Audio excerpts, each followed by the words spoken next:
So let's talk a bit about deep learning. Just as mentioned, I'm a self-taught data scientist, and I'm originally from Sweden, but I've been living in San Francisco for the past 2.5 years.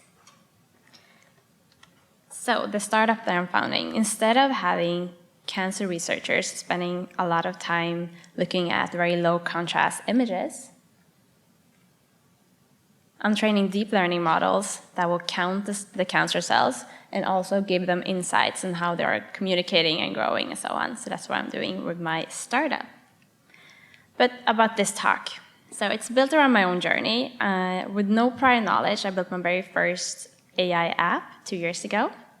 And we're going to go through 3 different steps. First one is the idea. How do you come up with an idea to apply the technology on? And the second step is data, the valuable resource to training a model. And then the last step, which is training, which in my opinion is the very exciting part. So when you think about AI and deep learning, you might think about complex solutions like self-driving cars or intelligent applications like Alexa or Google Home. But the key takeaway here, it doesn't have to be that complex. It could be something that you're passionate about or an interest, or it could be a day-to-day problem, a very simple thing you want to solve, or trends like globalization or demographical shifts. In my case, so what did I come up with? I spend a lot of time in front of the mirror because I enjoy looking like this.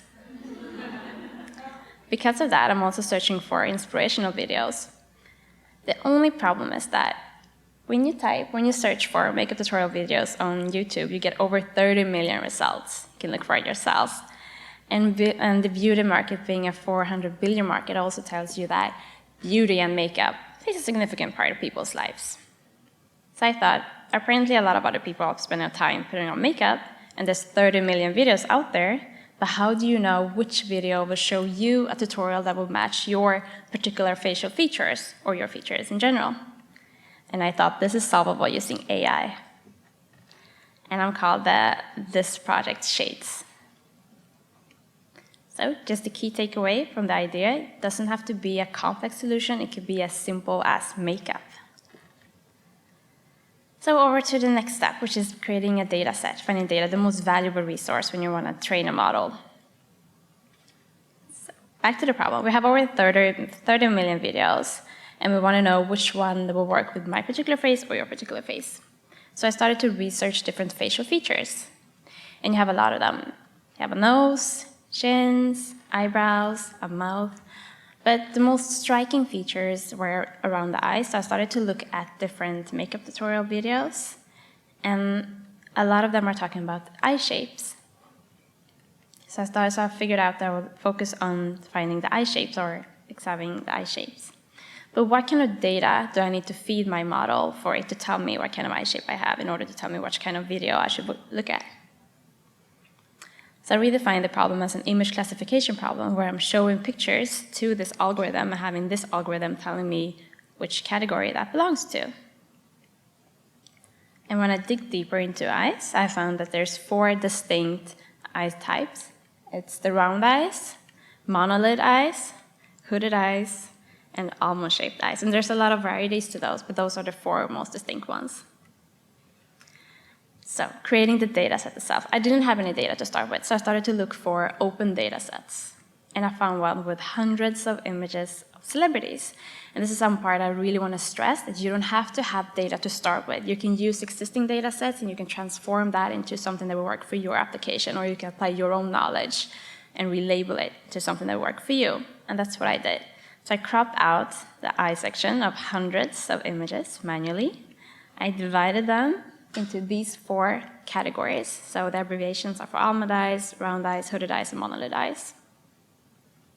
Just in summary, so there's 4 categories. I cropped 200 images from each category for training the model, and then 100 more for validating the model. And this is the structure itself. It's a pretty small data set, 800 images in total, just for training the model, and then 400 more for validating the model.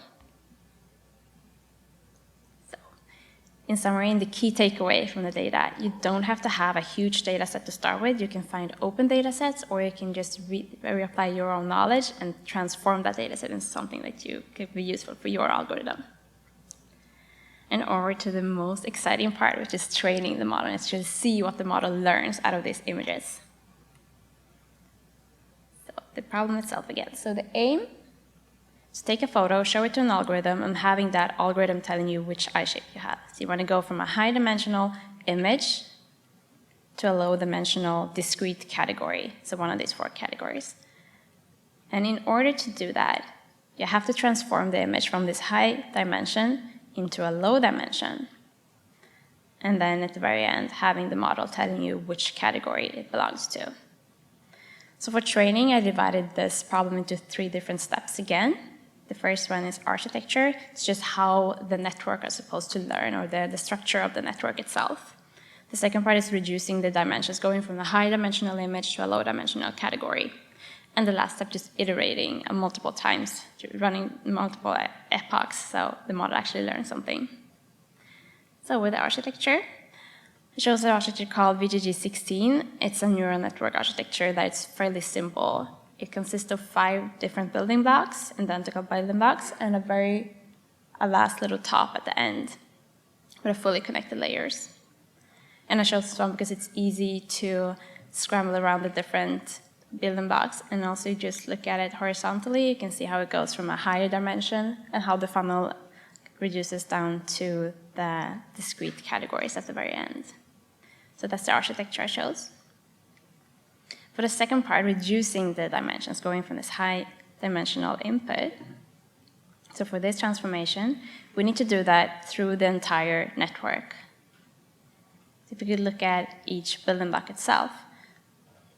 So essentially, all images can be represented as a matrix of its own pixel values. So you see this set of eyes, but for the model, it's just a huge matrix with all the pixel values. So what we want to do, we want to go from that higher dimension into this lower dimensional output where the most important features are saved.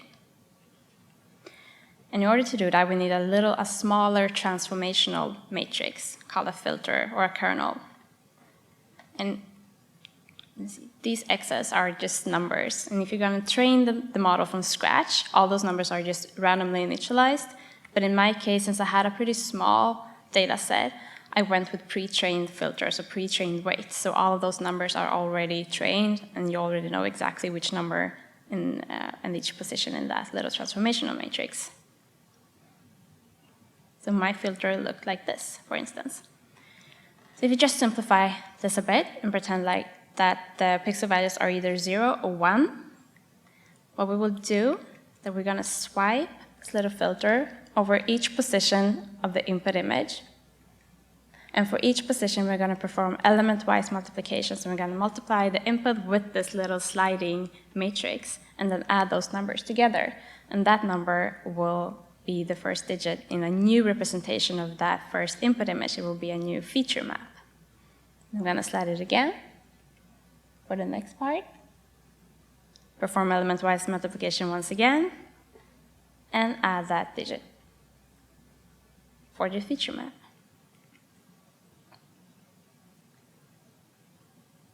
So in sequence, it will look something like this.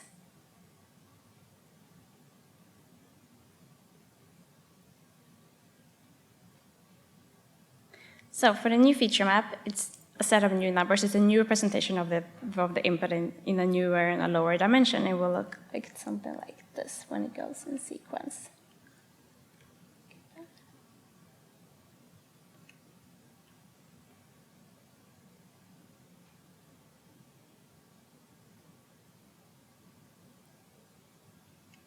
So for each building block in this entire network, this little sliding filter will go over the input image and transform it into a lower dimensional image. And since we're going to use pre-trained weights, we're going to lock all the convolutional layers. And just to get a hint, some of these pictures are actually pretty scary, look like demons, but this is what the network will see deeper and deeper down into the network. So starting with 64 different sliding filters, and adding up to 128 sliding filters, and then 256, 512, and at the very end, you will have a very low dimensional image. This is exactly what the network will see at the end of the training. Oh, and back to the epoch. So the last part is to iterate this and do this multiple times until the network actually will learn something. So back to the structure again. We will run this for 50 times. In my case, I did it for 50 times, but you will run this until the network see the underlying pattern. And at each end of the very epoch, it will guess and see if we get it right. If it's not right, then we're going to run it again until the network learns and find the underlying patterns of each image. You can see each building block will perform that element-wise multiplication all the way down until it gets us right, and we'll get feedback on it. The very last thing will be a huge file with the weights, specifically what the model learned out of those runs. So that's for the 3 steps of training the model itself. And I know it might sound complex, but I'm so excited to show you how few lines of code that's really needed for this. This is all you need to train a model from scratch by using pre-trained weights. So you're first going to add the base model. So I showed you, it's these 5 locked building blocks. Then we're going to add a little small top on it, the top model. Put those 2 together. Then we're going to lock the layers because we want to use pre-trained weights that already know exactly what to look for in each image. So we're going to lock those. Compile it. It means that we're going to run this run 50 times.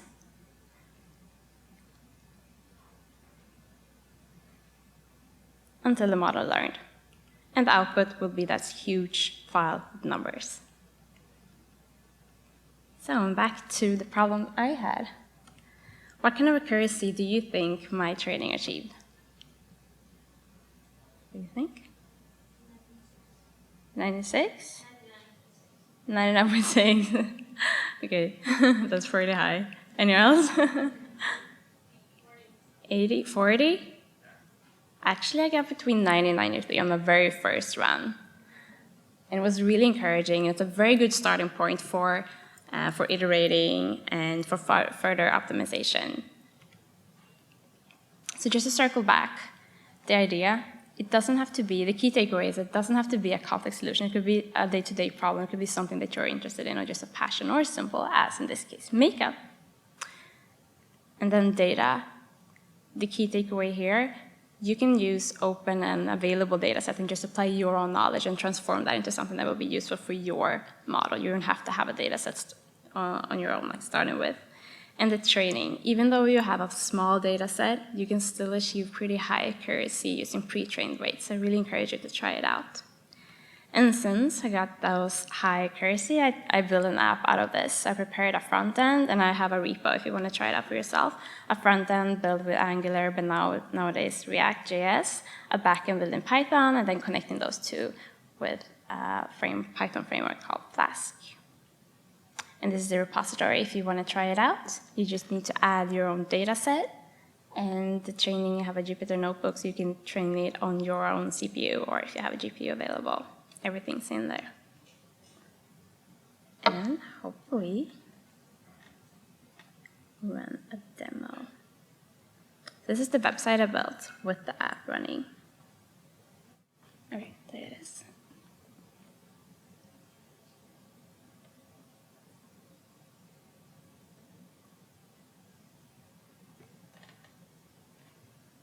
And there it is, and that's the makeup that will suit my particular face. Thank you. Thanks.